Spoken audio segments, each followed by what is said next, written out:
National Book Week Committee, we would like to welcome you to the opening program and the official launch of the National Book Week 2025 with the theme, Tulay ang pagbasa sa bukas na puno ng pag-asa, or reading is the bridge to a future full of hope. It is our honor and privilege to have you here today, and we appreciate you taking time out of your busy schedules to witness this ceremony. Without further ado, to deliver her opening speech, let us all welcome Ms. Marisa G.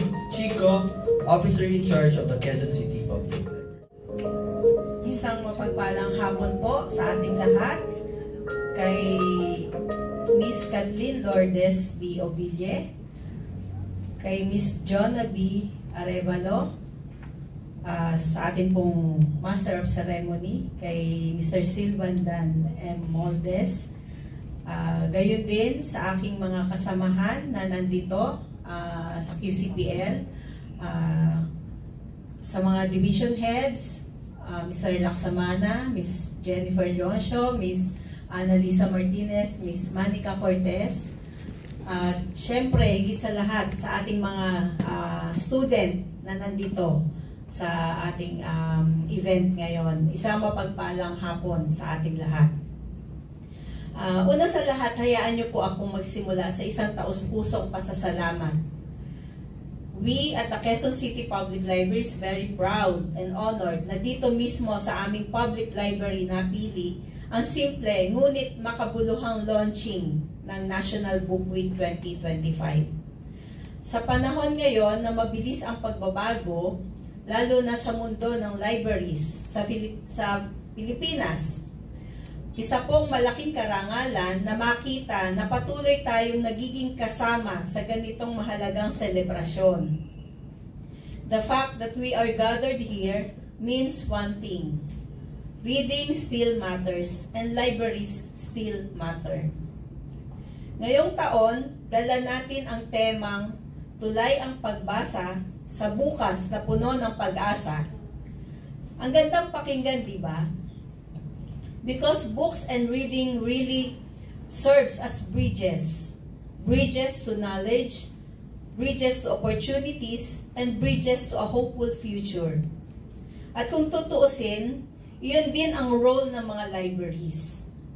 We connect people, not just to books, but to ideas, to skills, and to communities that can change our lives.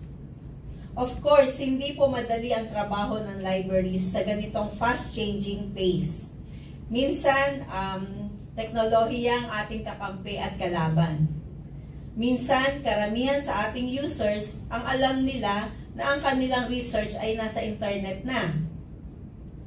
Hindi nila alam ang mahalagang bahagi ng mga librarians sa media at information literacy. Pero sabi nga, kung mag-isa, mahirap. Pero kung may katuwang, mas madali. That's why partnership like this between PLY, the NBW committee, and local libraries like ours make our job not only easier but also more impactful. We are especially excited about the contest that will be introduced today. Hindi lang po ito para masayang libangan, kundi paraan para ma-engage ang mas maraming readers, lalo na ang kabataan. May book talk, book face, local witty lines, at marami pang iba. These contests are fun, creative, and very much in tune with how people connect with books today. Kaya naman, I take this moment to encourage everyone, teachers, librarians, students, parents, and community members, sumali po tayo. Encourage others to join as well. The more participants we have, the stronger our reading culture become. Congratulations po sa ating organizers, sa ating partners, at sa lahat ng nakiisa. Truly, this launch is not just the start of another celebration, but also a reminder that as long as we read, we build bridges to a brighter, more hopeful tomorrow. Maraming salamat at muli, welcome na welcome po kayo sa Quezon City Public Library. From one welcome address to another, let us hear from Dr. Elisa V. Garcia, President of the Philippine Librarians Association Incorporated, as she formally opens the National Book Week 2025. Good afternoon, everyone. Magandang hapon po sa lahat. Maayong hapon sa tanan.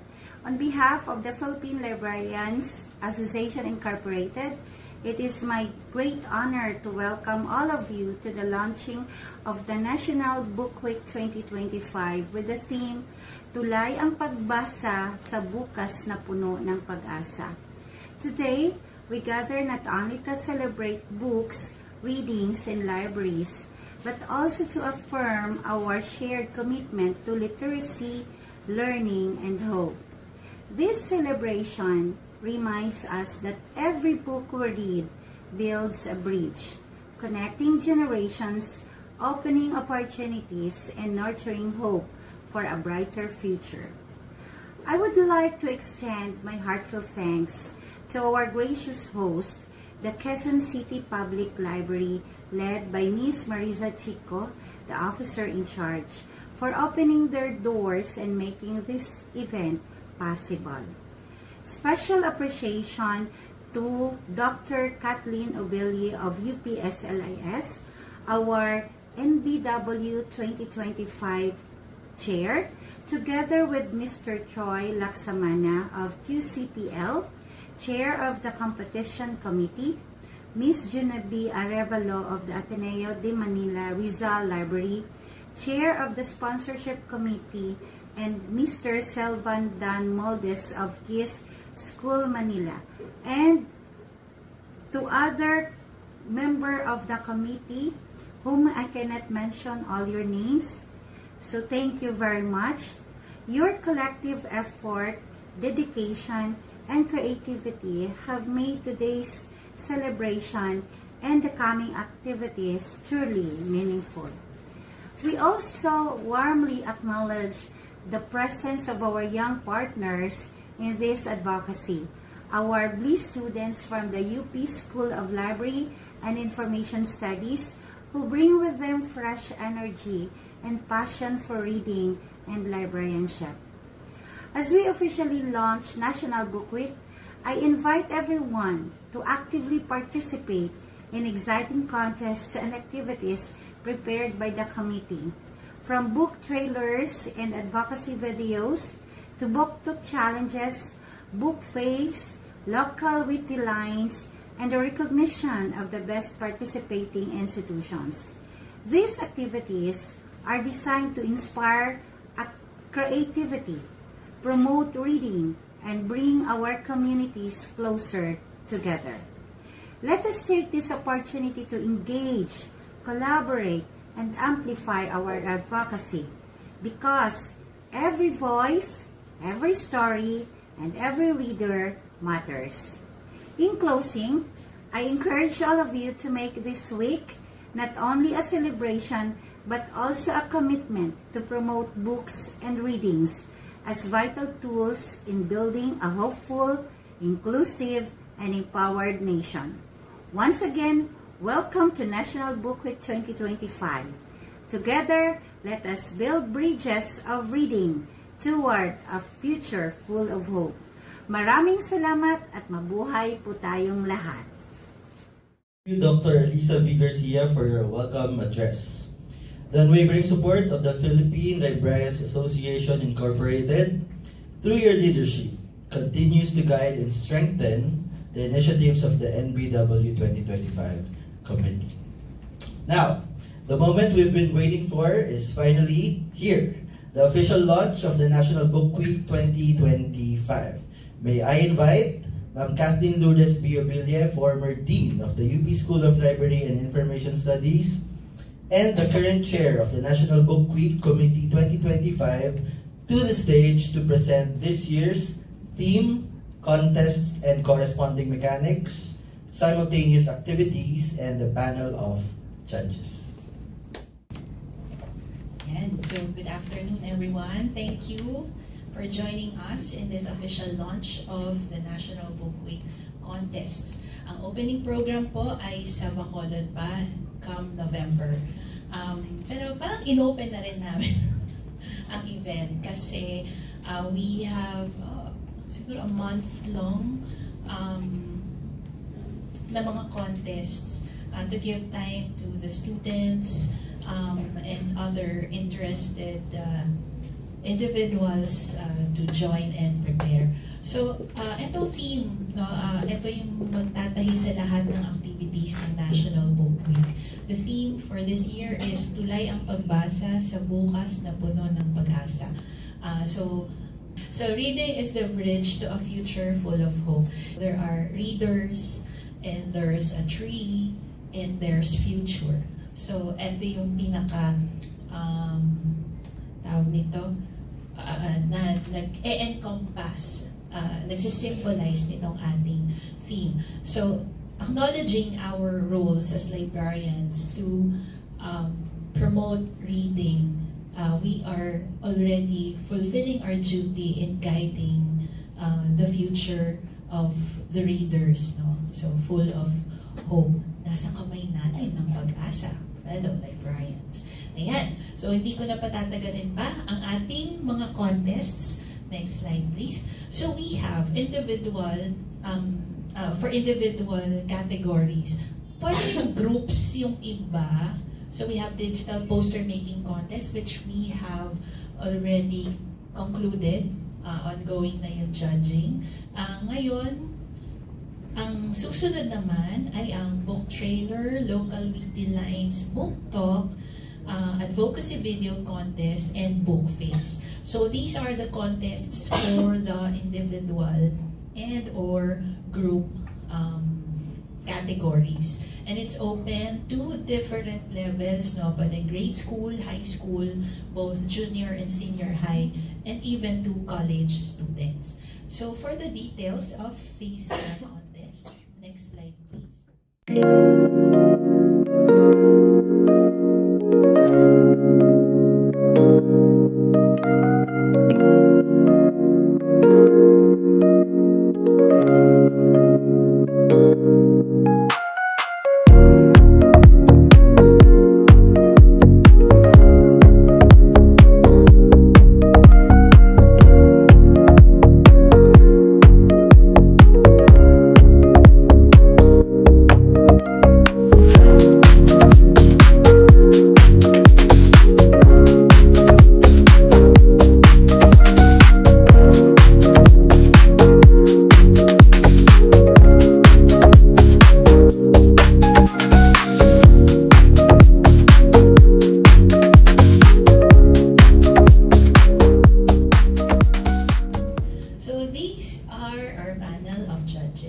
Introduce ko na rin po sila, no? We have Johan Frederick A. Cabab, or Sir Igor, from the UP School of Library and Information Studies. And then, of course, Ma'am Sarah Gagatiga of Beacon Academy, more popularly known as an author and storyteller. And then, Ma'am Maria Victoria de la Cruz, or Ma'am Mavic de la Cruz of Ateneo de Manila Grade School. And then, si Ma'am Rochelle Salonga of Pamantasan ng Lungsod ng Valenzuela. And Brian Alger Vico Valles of the Educational Media Center Ateneo de Manila. So lahat po sila involved sa children's literature, school libraries, and advocacy for reading, literature. Yeah. So I'm happy to introduce also my fellow committee members. Ayan, so I chair the 2025 committee, and then my fellow members are Karen Cecile Victoria Natividad from De La Salle University, along with Ma'am Jonna P. Arevalo, who's here with us today from Ateneo de Manila University.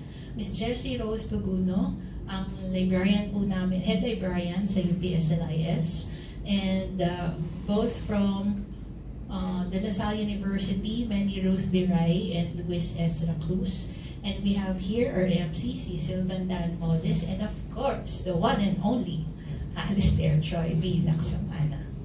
of QCPL. And I'd also like to acknowledge Doc Lindy Masalinto and Kevin Tansyongco, mga advisors namin from Ply and Bot. Maybe give her a round of applause. Thank you so much. At this point, we already know what the NBW 2025 activities are, but these events would not be possible without the support of our partners for this event. For one, our celebration of the National Book Week coincides with the celebration of the Library and Information Services Month, or what we already know as LIS Month, in November, spearheaded by the National Library of the Philippines, NLP, and the National Committee on Libraries and Information Centers, or NCLIS, of the National Commission for Culture and the Arts, or NCCA. I would like to call on Ms. Jonna B. E. Arevalo, Chair of the Sponsorship Committee, for the acknowledgement of our partners. Let me acknowledge our generous sponsors for helping us make this celebration of the National Book Week possible. I would like to thank especially our platinum sponsors, Academic Paradigm and EBSCO.